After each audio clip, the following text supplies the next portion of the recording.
Yeah, so guys, sorry, I think my network wasn't stable. I don't know why. I had some hitches with my network, so I have to switch to another, let's say another, what should I even say? Yeah, from one company to another company. So let me do it that way. All right. Please, I hope you can hear me now. Can you hear me? I think we have to start since we are um behind time, so we have to start. Please, am I heard? Please, am I heard?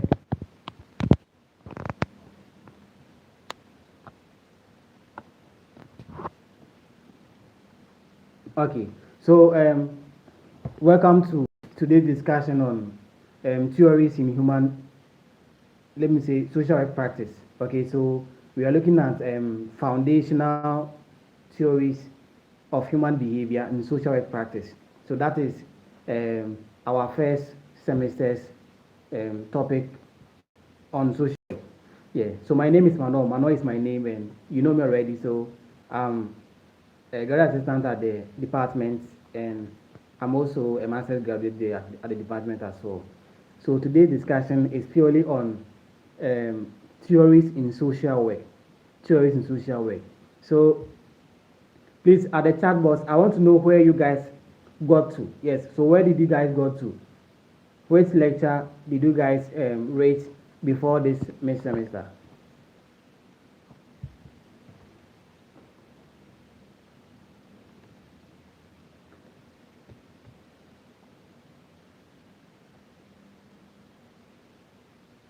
Please, which slide did you guys, or which lecture did you guys read before this semester?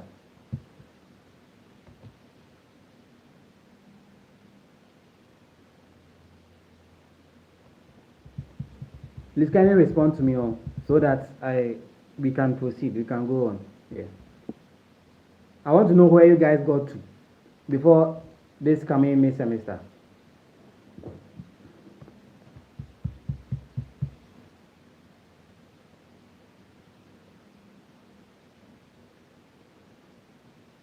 Please, am I heard? General practice in social work, the nature of general practice. Okay. Thank you very much. Thank you, Ryan. Okay. So let's move on. Okay. So it's fine. It's fine. Whether you are lying or you're not lying, let's continue like that. Okay. So theories in social work practice. Now, if you look at theories in social work practice, as social workers, you know that a theory is something that is very, very important in our practice because theories forms the foundation of our practice. It means that as social workers, without theories, we cannot operate. So theory is very, very key in our practice because it's more like the bedrock of social work. So our practice or our discipline relies on theories to operate. Are you okay? So it means that this particular course that you guys are doing is very, very important in social work practice. Now, as the course name suggests, that um, foundational or theories of human behavior in social work practice. So now we have to understand what human behavior is. Are you okay? Now, under theories or foundational theories, when we say human behavior, they are the actions and reactions of an individual in the interaction with the environment. So when our actions and our reactions interact with the environment, it's human behavior. But then before we even start, before we can even define human behavior, we have to define what a behavior is. So when we say a behavior is our one's actions and reactions. So let's say Rahel. So the actions and reactions of Rahel forms her behavior. Please, do we understand? So when we say a behavior is one's action. Please do get what I'm trying to explain. So that is a behavior. Now, when we say human behavior is when one behavior interacts with the environment. So in simple terms, so interaction between one's actions and one's reaction and the environment. So when our actions and reactions interacts with the environment is human behavior. Please, do you understand? Please, do you get explanation? Please, kindly comment fast on the chat box so I will know you understand. So we can go on. Okay. The time is fast spent, so we have to be hurried. Please, you get explanation I just made. Okay, so I think Naniata says she's fine. Okay, now let's proceed. So that is the difference between behavior and human behavior. So when we say behavior, behavior is our actions and our reactions. So our actions and our reactions forms our behavior. But then when we say human behavior is when our actions and our reactions interact with the environment. So the interaction between the environment, okay, so when there is an interaction between one's environment and one's actions and reaction, that is human behavior. Okay, now when we look at your the slides, we it states that there are two sources of human behavior. Okay, so the slide talks about two sources of human behavior, and the first source of human behavior is intrapsychic dynamic, okay, or dynamics. So that's the first source of human behavior, an intrapsychic dynamic. Please, do you understand? Now the second source of human behavior is transpersonal dynamics. So we have intrapsychic dynamics and also transpersonal dynamics. Please, are you good? Now let me explain them one after the other. So when we say an intrapsychic dynamic, we are talking about something that stands within the individual. So anything that comes as a result of the individual is what? Intrapsychic. So intrapsychic means something that is within one's mind. Okay? So something that is within your mind is an intrapsychic dynamics. So our experiences, our emotions, are you okay? How we reason about something is what? Intrapsychic dynamic. So when we have something in our mind, that is what? An intrapsychic dynamic. So a behavior that stems out of the individual's mind or the emotional or experience aspect of an individual is what? Is an intrapsychic dynamic. Please, do we understand that one? Please, are you good with that one? Please kindly react at the chat box. I will know you good, so I can continue. Okay. So when I ask any question, I want 5 people to react, so I will know that I'm heard. Then I'll continue. Okay. So are you good with what I said? Okay. So I've gotten 2, so 3 more.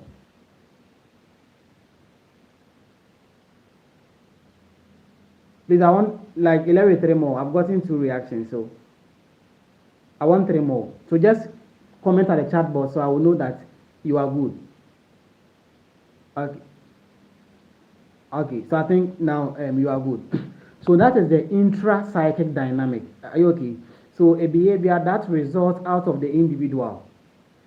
Something that is within, is inherent. That is what? Intrapsychic. Are you good? Now, when we go to the transpersonal dynamics, the transpersonal has to do with what? Something beyond the individual. So here we are looking at the individual and an external factors.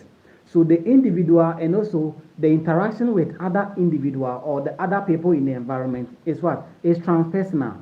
So that something that is transpersonal has to do with something that is transactional. So if I want something from you, we have to deal. Are you okay? And if I need something and I'm not able to provide it in myself, I have to talk to someone. Are you okay? So that is what? Transpersonal dynamics. So with transpersonal dynamics, it moves beyond the individual to the environment. Are you okay? So the interaction that exists between the individual and other external factors or external bodies. So what are these external bodies? It can be the environment. And what is within the environment? In the environment, we have what? We have families, we have institutions, we have organizations. Are you okay? So when we are dealing with ourselves and other external bodies, that is what? That is transpersonal. So the relationship or the communication that exists between ourselves and other external bodies is what? Is transpersonal dynamics. Please, do you understand?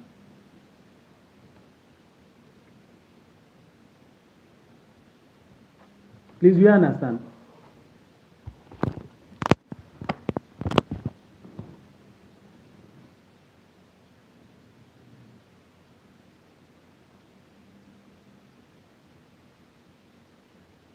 Please, are you good with explanation?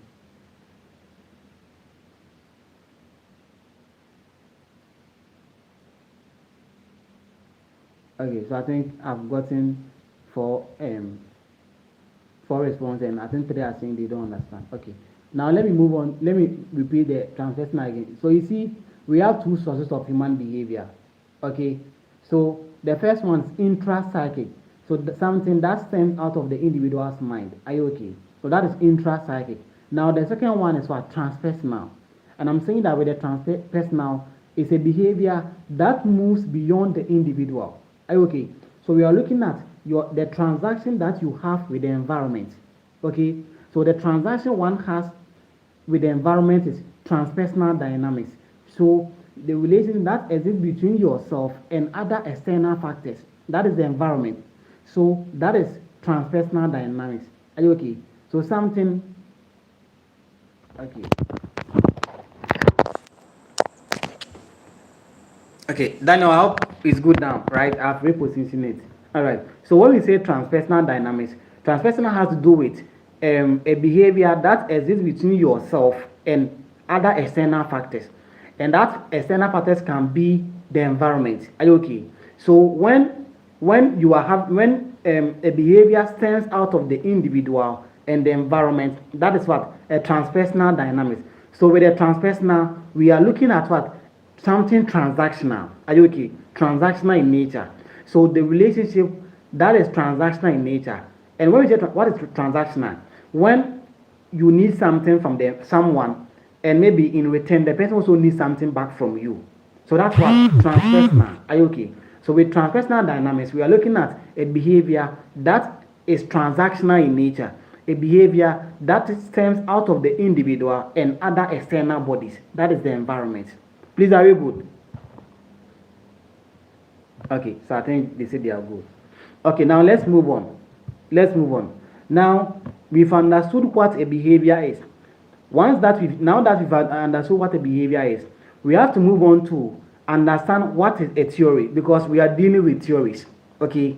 Now under theories, we see we have several terms under theories. So we have terms like a model, a paradigm, a perspective, a method, an approach, and the theory itself. So we are going to explain them one after the other. Now let me start with a theory. So when we say a theory in social work practice, what is a theory? So we are saying that a theory is a set of ideas or principles. A theory is a set of ideas or principles that help social workers to understand human problems and human behavior as well as the social systems. So that is a theory. So a theory is a set of principles or ideas that help social workers to understand human behavior, social problems, and the social systems. That is a simple definition of a theory. Okay, a set of ideas or principles that help social workers to understand human behavior, social problems, as well as the social system. So if I say a theory helps social workers to understand human behavior, what am I trying to say? In simple terms, what I was trying to say is that a theory helps explain what human behavior is. Are you okay? So theory explains why problems occurs. A theory always explains why problems occurs, and it also predicts what will happen in the future, and it comes with an intervention to address those problems. So in short, whenever you are defining a theory, we have some three key acronyms that you have to bring inside. The first one is E. That's E. E. The second one is P. And the third one is what? Is I. Okay, so that is what? That is the acronym for defining a theory. Okay, so when we say a theory, if you are defining a theory, these three things should come to your mind. E, then P, then I. So that is the short acronym for defining a theory. Why? Because a theory explains why problems occurs. A theory also predicts what will happen in the future. And a theory also comes with an intervention to address those problems. So E stands for a theory explaining why problems occurs. So that's E, explaining why problems occurs. Now P predicting what will happen in the future. Okay, that is P. So P predicts what will happen in the future. Then I intervene to address the problem. So that is the simple definition of a theory. So a theory is a set of ideas or principles that explains why problems occur, predicts what will happen in the future, and also comes with an intervention to address those problems. Please, do you understand? Please, do you understand the explanation?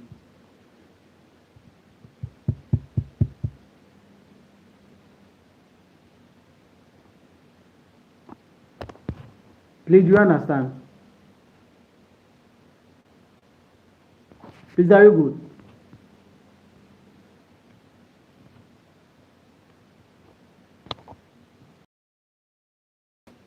Please, as I said, if I ask you something, I want you to react, okay? Yes, so just react to it so that I will know you are getting what I'm trying to say.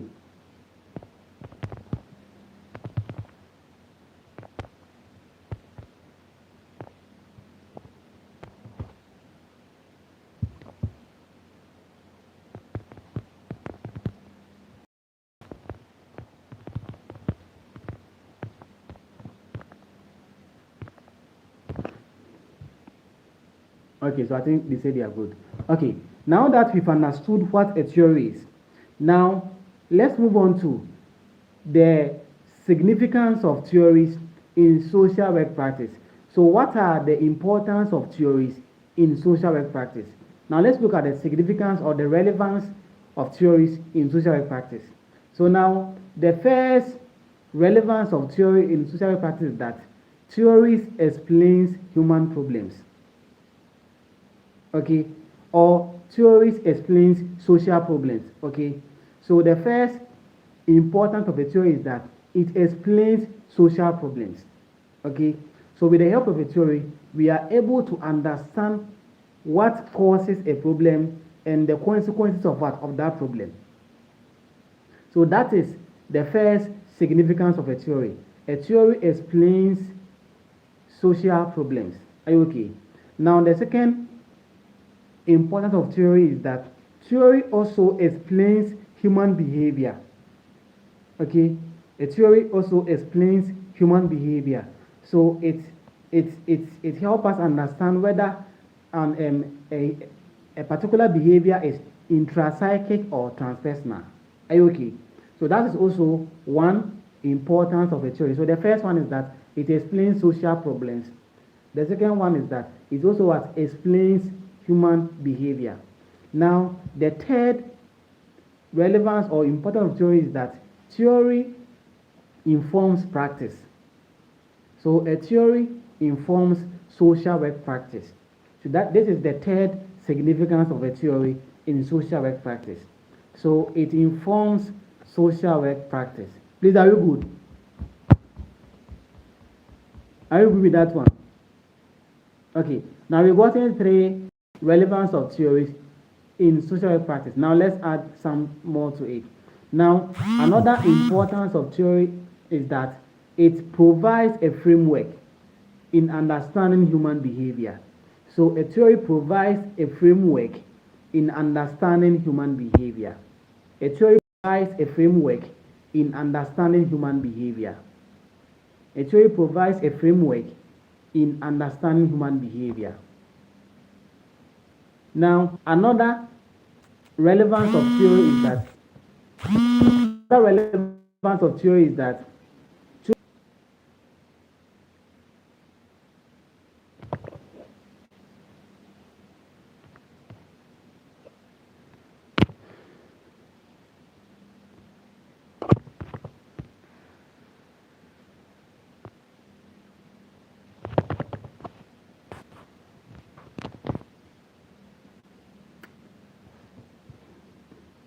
please sorry, like some people have been calling. Oh, it's very bad. Ah.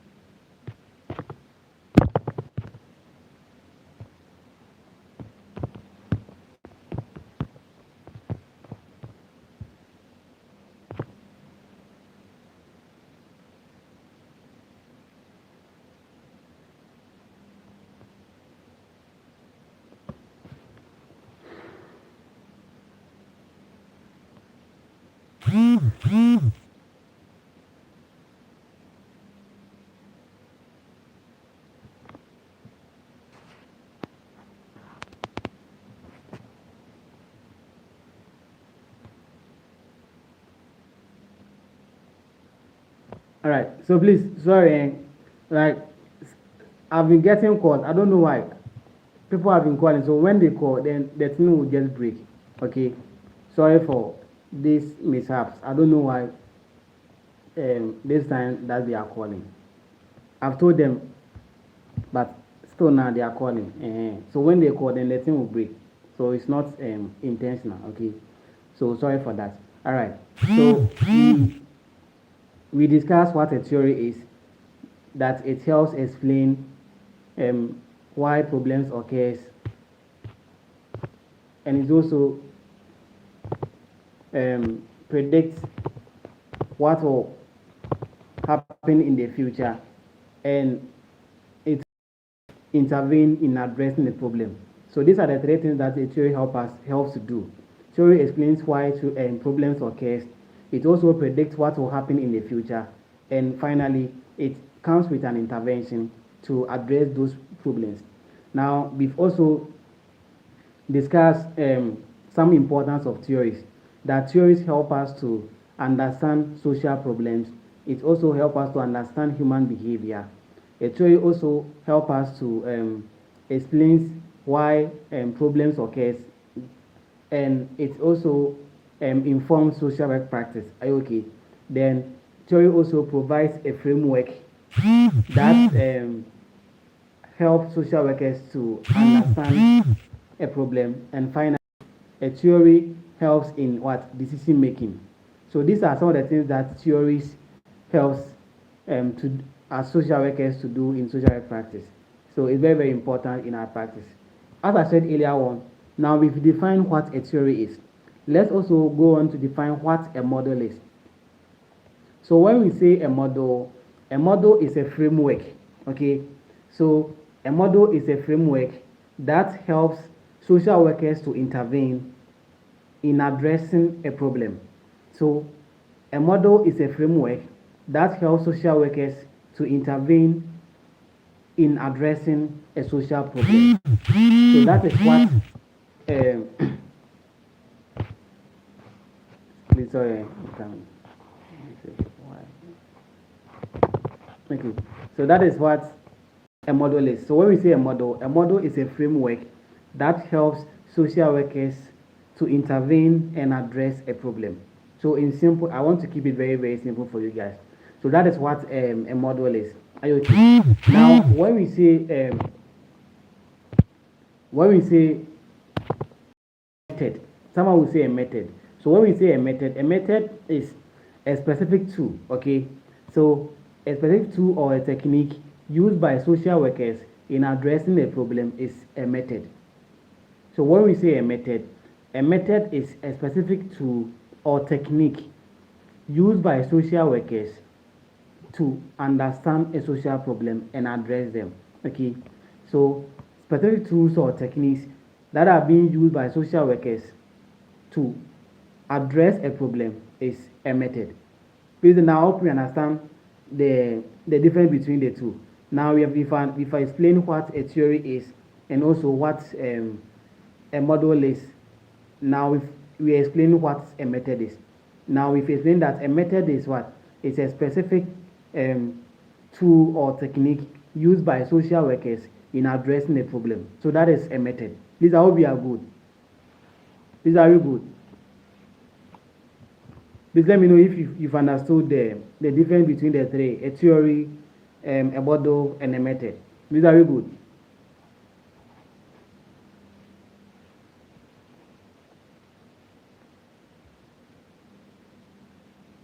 Please, can you go back to the model? Okay.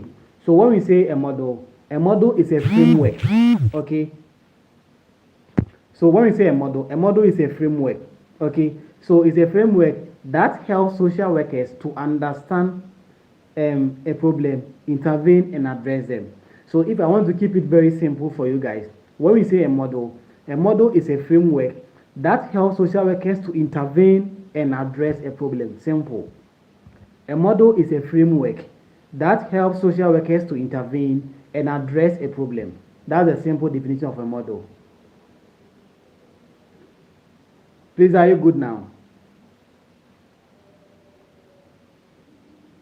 Please, are you good now? The person who said I should go back. Okay. So that is what a model is. Okay. That is what a model is. Now, let's move on to I think now we've explained a theory, we've explained a model, and also a method. And with a method, I said that a method is a specific tool or technique.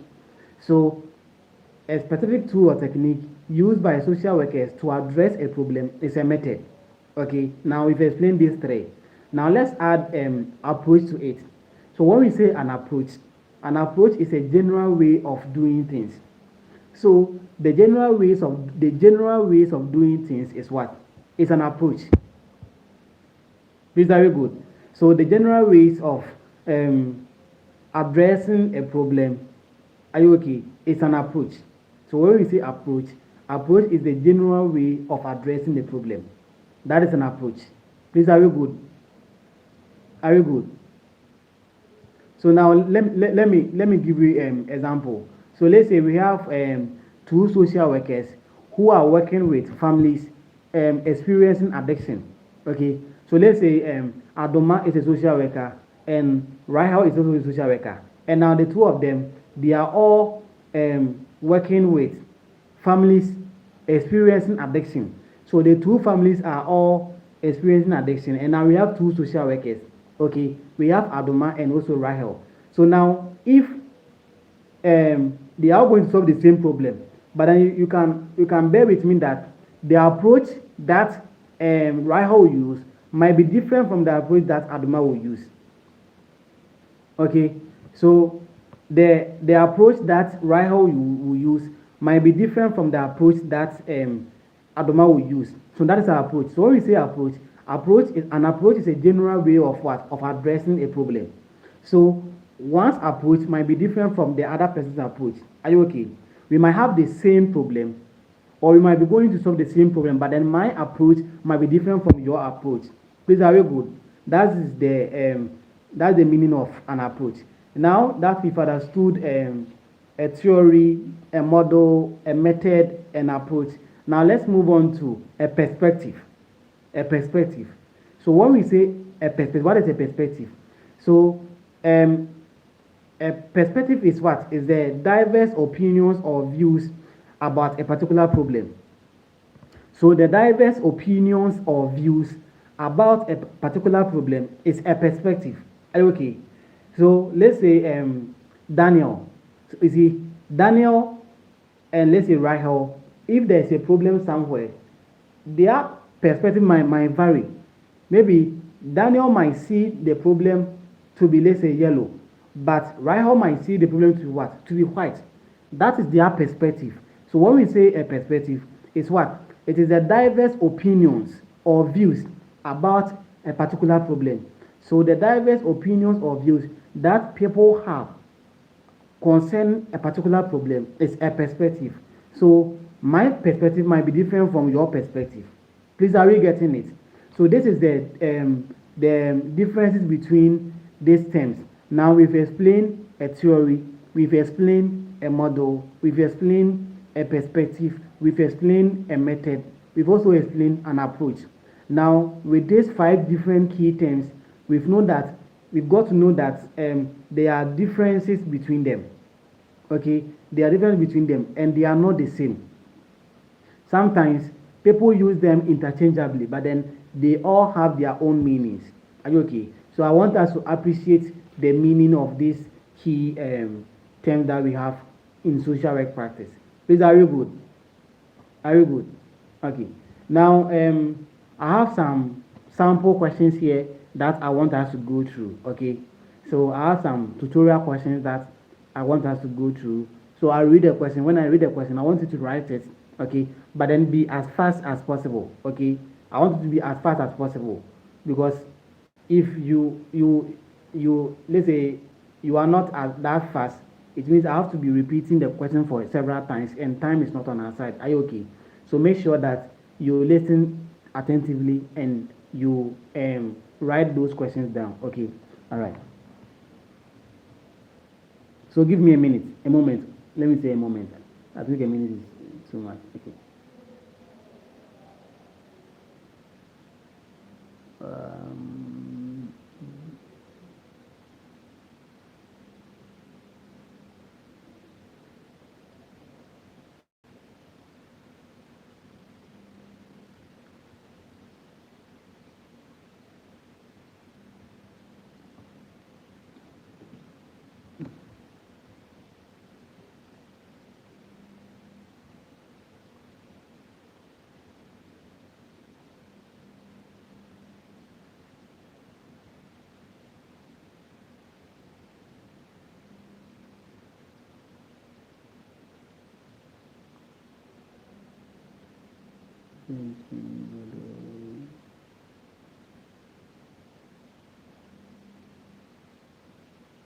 applied.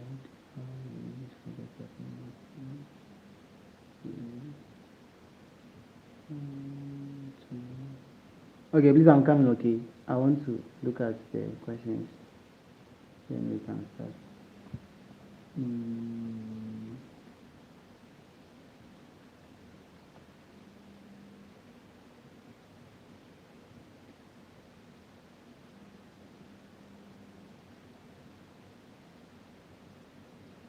Okay, please write this question. Write this one. Okay, so discuss the functions of each of the components. Discuss. So that's question one. Discuss the functions of each of the components. Discuss the functions of each of the following components. We can add the following to it. So discuss the functions of each of the following components. All right. Now the first one is the id. The id. I hope you know the id. The ID. So the id, the ego, and the superego. Yes. So discuss the functions of each of the following components: the id, the ego, and the superego. Please, have you gotten the question?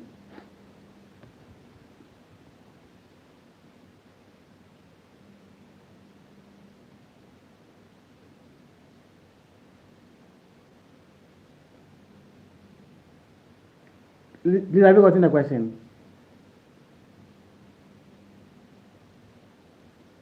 Discuss the components. So discuss the functions of the following components.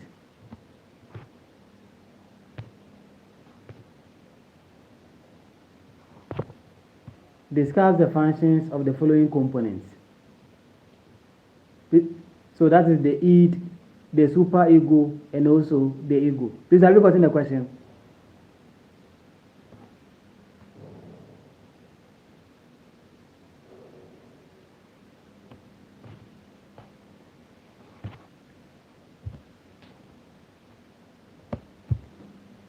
Okay, so I think you've gotten the question. All right. Now, I know that you know this is what the id, the ego, and the superego, they are personality structure. Okay, by Sigmund Freud. Okay, so Freud, I'm coming. Okay, so Sigmund Freud talks about this personality structure. Are you okay? Now we have the id, we have the ego, and superego. Now let's look at the component, the functions of all these components. Okay. Now the first one is the id. Okay. So when we say the id is the primitive part of what? the personality of human. Is a primitive part of what? Of the personality of human. If I say the id is a primitive part of the personality of human, I'm trying to say that the id operates on pleasure principles. Okay? The id operates on pleasure principles. It means that id always wants immediate satisfaction. So the id always wants immediate satisfaction. So let's say if the id feels like I want to steal something, it really wants you to go and steal it. Are you okay? Because it is very barbaric in nature. Please, I hope you are getting me. So that is the id. So the id operates on pleasure principles. And the id is the primitive part of human personality. Please, are you getting what I'm trying to say? Now we are discussing the functions of each of the components according to Sigmund Freud. Now the first one is the id. And I'm saying that the id is the primitive part of what? Human personality. And the id operates on pleasure principles. Are you okay? So it means that the id always seek for immediate gratification. So if, let's say, the id want to maybe want you to have an affair with someone, it keeps pressure on you to go and do that one. If the id wants you to go and steal, it keeps pressure on you to go and steal. Please, are you guys what I'm trying to say? So that is the id. So that is it. So with the id, it is driven by our unconscious instinct. Are you okay? So the id is always driven by our unconscious instinct because it operates on pleasure principles. It doesn't think too much. So whatever the id wants, it wants you to do it so that you become satisfied. Sometimes you are there and something will come on you and you do the thing and within some minutes you regret doing that thing. So it's the work of the id because it is very primitive in nature and it also operates on pleasure principle. It means that it seeks or demands for an immediate gratification. So whatever the id wants, it wants you to do it or get it done as early as possible. Please, are you getting the definition of the id?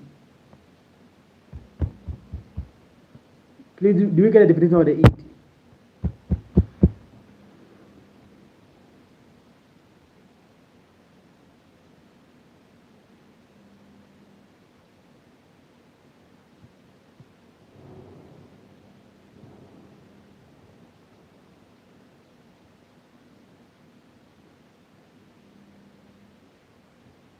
Please, are you good with the definition?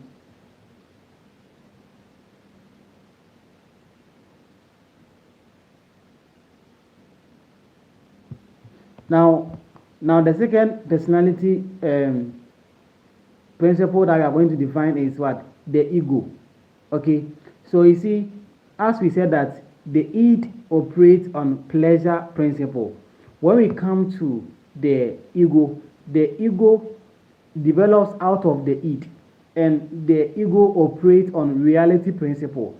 So as the id is operating on pleasure principles, the ego is also operating on reality principle.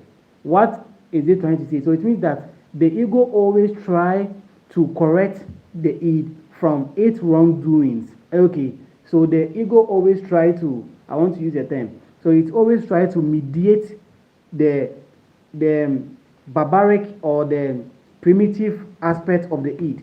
Okay, so let's say you are there and something will come to your mind that go and steal. Now another thing also comes to mind that no, don't go and steal, because if you go and steal, you might get caught and you can be sent into prison. Or if you go and steal, they can catch you and they can beat you and you will die. So this positive instinct that is correcting that negative thought that you had is the ego, because the ego operates on reality principles. Please, are you getting what I'm trying to say? So that's the difference between and the ego.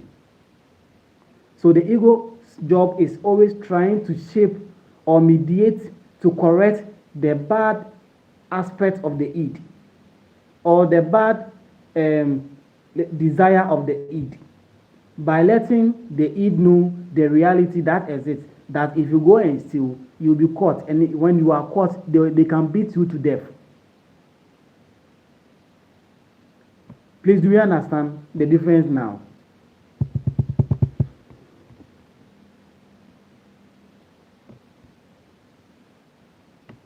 Please, do you get the difference now?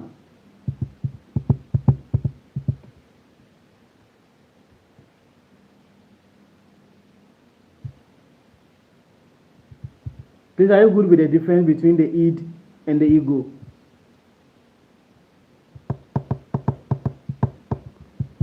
Kindly react at the chat box so I will know if you get it or you don't get it. Okay.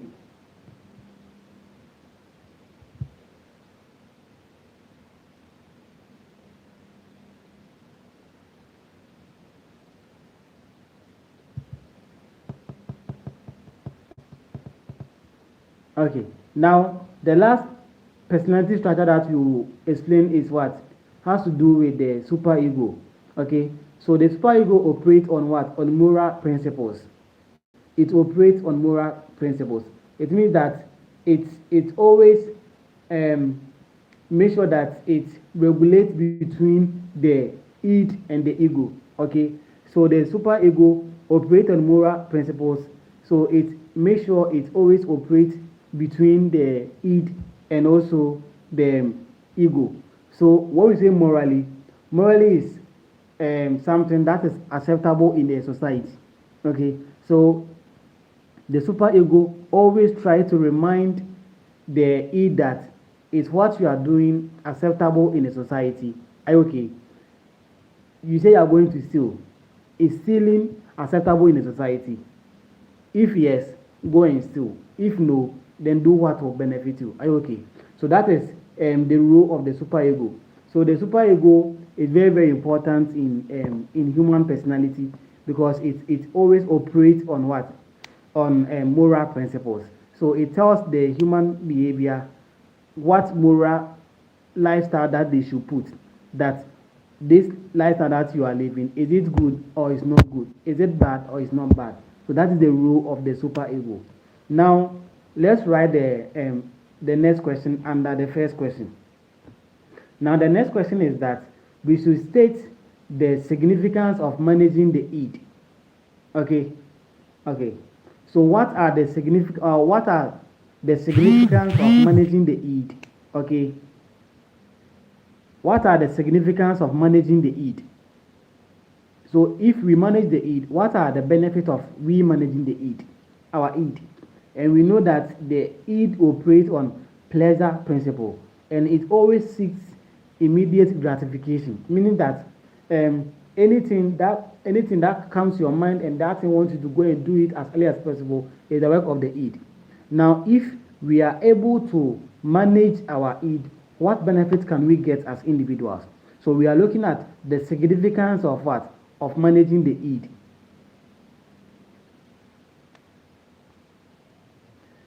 We are looking at the significance of managing the id.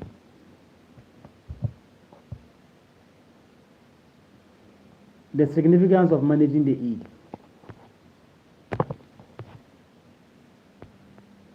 Okay. Please, have you gotten that question too? So let's talk about three. So what are three significance of managing the id in Freud's personality structure? Okay, what are some three significance of we managing the id? So if we are able to manage our id, what benefits will we get from managing the id? Okay, so Danny is saying that we won't regret after doing something that is wrong to do. I think it's very great. Yes. So Danny, I think what you said is very true. So if we are able to manage our id, there won't be any regret. Okay. Yes. So when we are able to manage our id, I think it will prevent what you are saying, and I think it's fine. It's fine. Yeah. Pivot again. So one key significance or benefit of managing our id is that it facilitates social functioning. Okay. So when we are able to manage our id, it helps promote social functioning.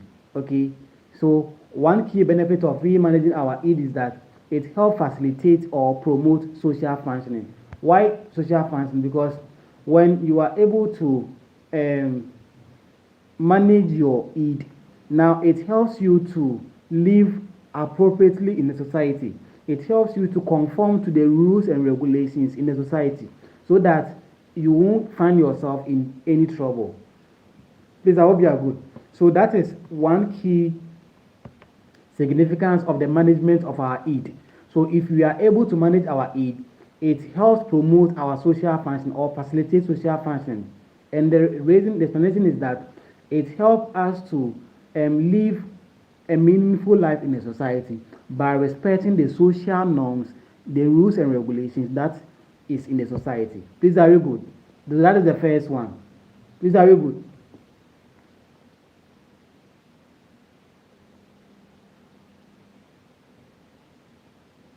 Please, are you good with that explanation?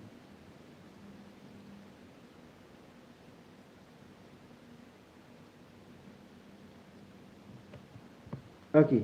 Now another benefit or another significance of the management of the id is that it protects us from legal issues. Okay, it protects us from legal issues. And why this point? So you see, sometimes one will be there and maybe something will come to your mind that maybe go and do something bad to this person. Maybe this lady is going, oh, maybe you are there, then the lady came to cross.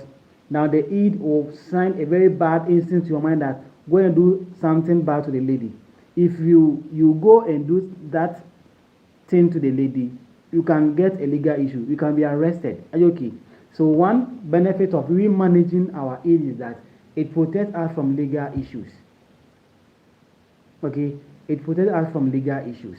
So that's also one benefit of the management of the id.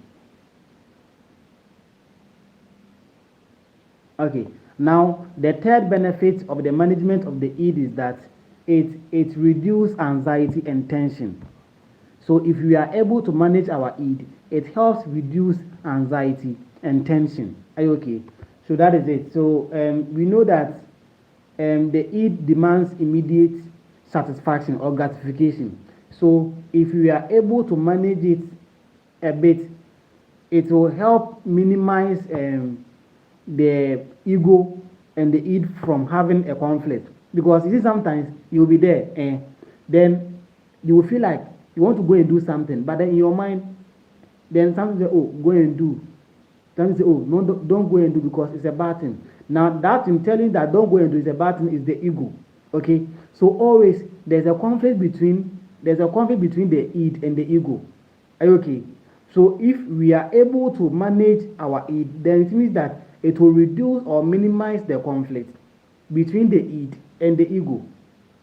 Means that it also, and when the conflict between the id and the ego are being reduced, then it means that automatically it will reduce our anxiety and also our tension. This is very good.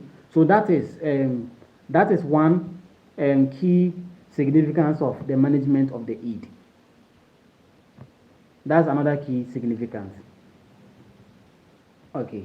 Now we've talked about I think another significance that we can also highlight is that it also promotes good mental health. Okay, it promotes good mental health.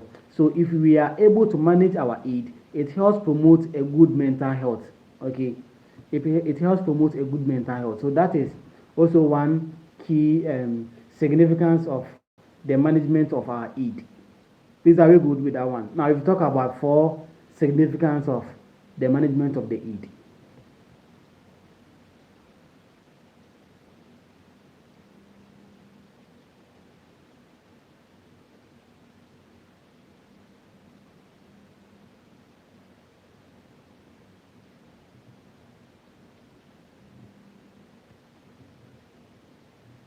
Please, are you good with explanations?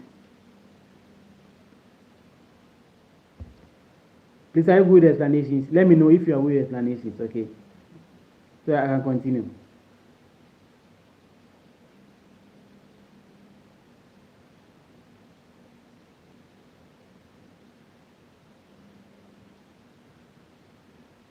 Okay, now let's move on to the next question. So please write this question too. Write this question. Okay. Okay. So the question says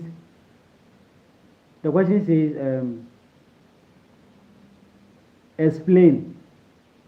So explain reciprocal determinism. Please write the question. Explain reciprocal determinism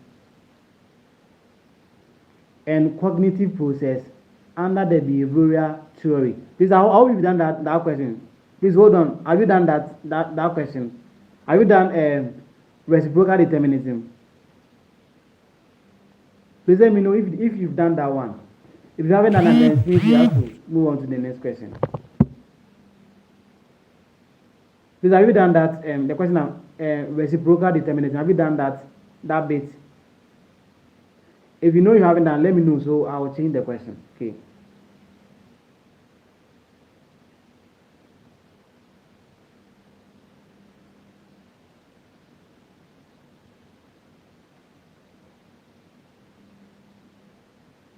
Okay, please.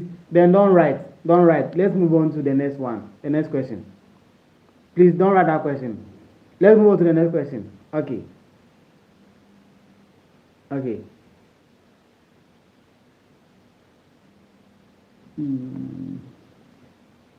Please don't write that question. No, don't write that question. Okay. You haven't. I think you haven't gotten there, so don't write that question. I didn't know. I have someone, but I think the person was not able to answer me in time, so I couldn't get where you guys got to. Sorry for that. Okay. Okay. Okay. So write this one too. Differentiate between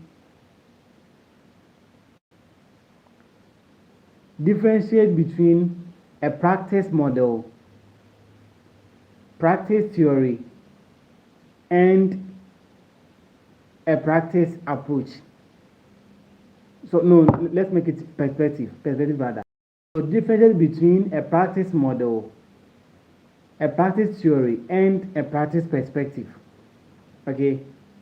So we are differences between these three key terms: a practice model, a practice theory, and also a practice perspective.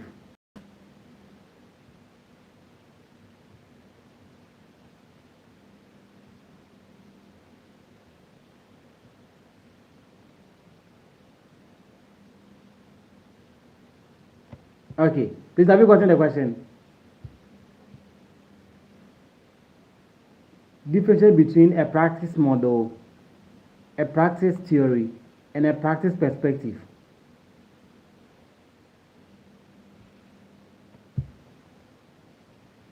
Okay, I think someone is saying, please explain a paradigm to me. Please explain a paradigm to me. Okay, you want the definition of a paradigm? Okay, all right, I will explain that one to you.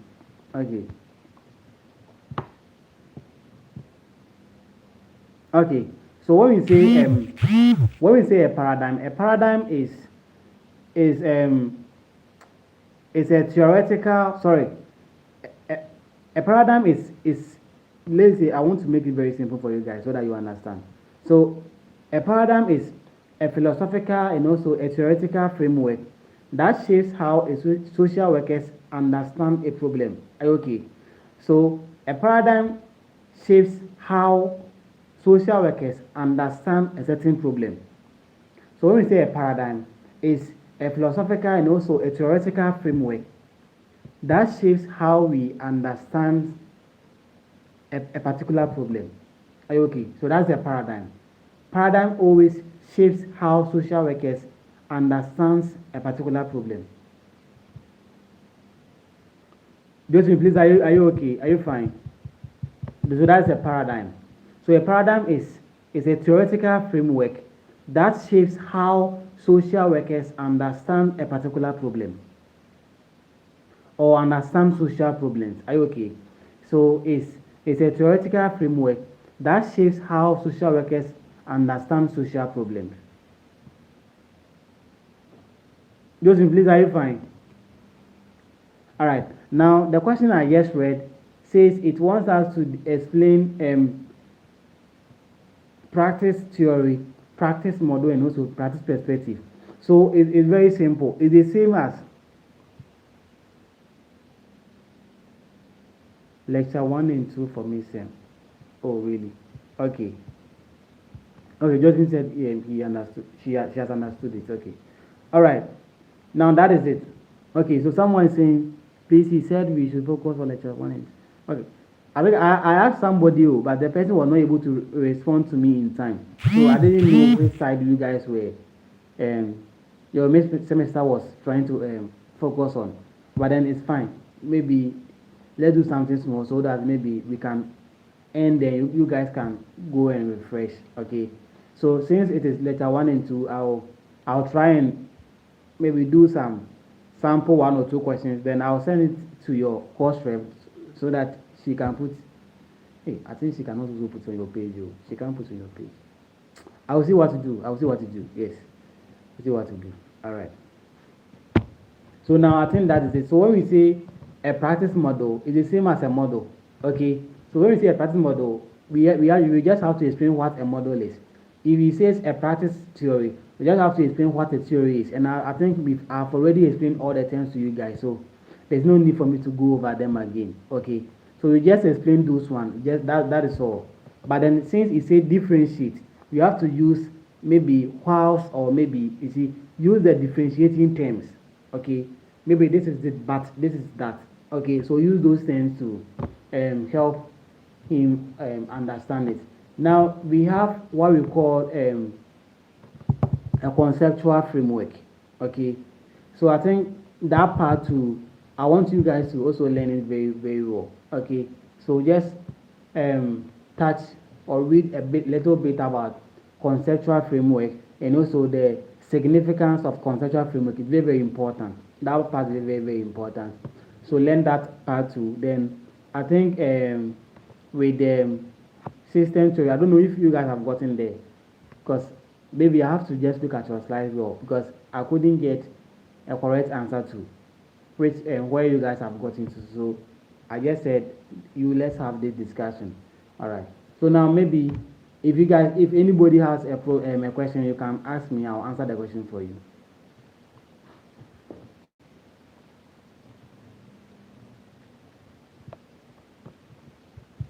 If there's any question, you can ask me. I'll answer for you. Okay. But I think, as I said, since it's just mid-semester, you just need to understand, because I know definitely you defining the key terms, definitely you get them. Okay, the theory, the perspective, the model, and the rest is very likely to come. So you have to make sure that you look at those areas as well. Okay, then you also have to look at what is a conceptual framework and also the importance of conceptual framework. I think that part is also very, very important. Okay, then I think I've already, and I think the two sources of human behavior. Okay, the I think intrapsychic dynamic and also transpersonal dynamics. So I think that one is also very, very important. Okay. So someone says, can you explain conceptualization and also conceptualization? So when we say contextualization, so that's a context. So when we say context, you have to know two things to come to your mind. So a place, okay, and also a time. So I think even three things. So a location, a place, and a time. So that is what contextualization. So with the context, you're looking at a particular place and time that human activities occur or that human actions occur. So a particular place or time through which human behavior occurs, human actions and interaction takes place is what? Is contextualization. Context. So context has to do with a place, a location, or a time. So these three should come to your mind. That's a context. But when we say conceptualization, concept has to do with what? An abstract thinking. Okay, abstract. So the abstract ideas we have about a particular problem is what? Conceptualization. So the abstract thinking, the abstract mindset that we have about a particular problem is conceptualization. This is how we are good. So right, also that's the difference between contextualization and also conceptualization. Yeah.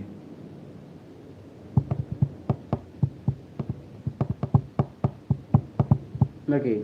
So I think the time is fast, and since I guess got to know that you are having two papers going tomorrow. I didn't know that. I just got to know it right. Someone just texted me that you have two papers tomorrow. So it means I have to leave you. I didn't know. I thought it was only this theories. No, I never knew it was two papers. So you let's end it here so that you guys can focus on the other paper and also read as well. And I never knew you had that paper. Maybe I would have even scheduled and meet you guys in person, but I never knew there was something like that. Maybe subsequently you will look at the best way to go by this. So I wish you all the best. And if you have any question too, you can send it to your course rep. She will send it to me. I will address it to you. Okay. Or personally, if you have my number, you can text me. I will address those questions for you. Okay. Yeah. So thank you very much for joining the feed, and I hope even though the time was very limited, but I hope at least you've understood one or two key things, and I know it will be very very beneficial going tomorrow. So thank you guys for joining the feed. See you next time. Okay. Bye bye.